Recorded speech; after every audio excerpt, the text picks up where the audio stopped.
Namif kurban olurum. Hala saat 8'e işleyirik. Sizin ne fikriniz nedir? Siz saat neçədən neçə işləyirsiniz? Sizin iş saatiniz var yoxsa nətər? Yok, bize iş sağlığı Ha? yok. İş sağlığı yok. İş saati yoxdur, elə mi?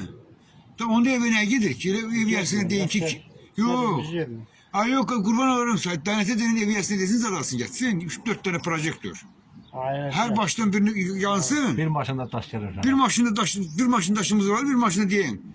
Hadi. İşleyen de seyre kim? Serinli havada ha? İşte öyle. Ha, canı tapak olur, pul tapak olmuş. İşleyen özümüzü öldürelim. Vallahi. Denete denin, aklını sat, denetin yanına sat.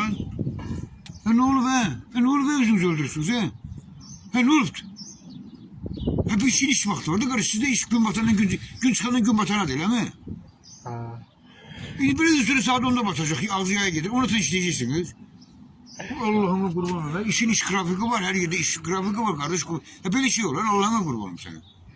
Hadi adama 25 matbu versin. İstediğiniz